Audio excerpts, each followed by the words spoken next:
bigger and it's bolder, and it comes with a boatload of leading-edge technology. But does all of that really make it better?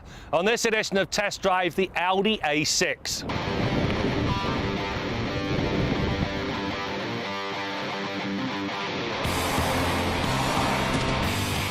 The new A6 has morphed from a rather rounded, nondescript sedan into something that has significant curb appeal.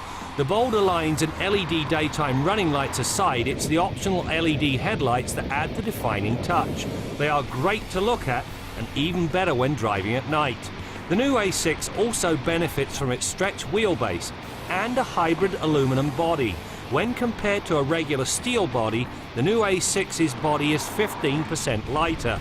This pays dividends in all areas.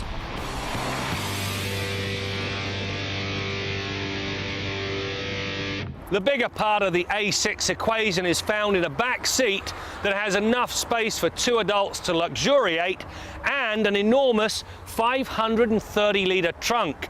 It benefits from not only split folding rear seats, but also a ski pass-through that has its own protective sack.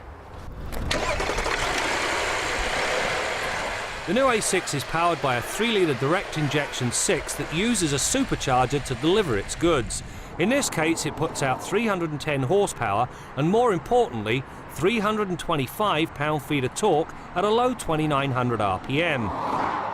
Tromp the gas and the riders are whisked to 100k in a scant 5.5 seconds. The flip side is fuel economy. When compared to the outgoing V8 engine, the new 6 sips well over a litre per 100 kilometres less in both the city and the highway disciplines. In simple terms, power and economy in one honey of an engine. Interior design has come a long way in a very short period of time, and nowhere is it better illustrated than this A6. The materials are exquisite and the layout very logical. Of course, it has one of those all-encompassing central controllers. It is, however, easier to use than most. The one thing I didn't like, this screen should be touch sensitive. It's not. The power is relayed to the road through a slick-shifting 8-speed manumatic transmission and Audi's Quattro all-wheel drive. It also features torque vectoring. In a corner, the system sends more power to the outside rear wheel, which physically turns the car in and reduces the risk of understeer. Mind you, the 255/35R20 tyres, which are part of the S-Line package, deliver a ton of grip in the first place. One of the things I really learned to appreciate about this A6 is the ability to tune the car to the nature of the drive. There's a comfort setting, a dynamic setting and an automatic setting. That one flip-flops back and forth according to what the driver's doing. There's also an individual setting. Now it allows you to adjust the steering and suspension and/or the engine and transmission. It really does give you two very different cars in one tidy package. Logic dictates that a full-bodied sedan should not be able to dance its way through a corner, but dance the A6 does. It belies its size from a dynamic perspective as well or better than any of its peers. In the comfort mode, the damping is cosseting and the steering nice and light.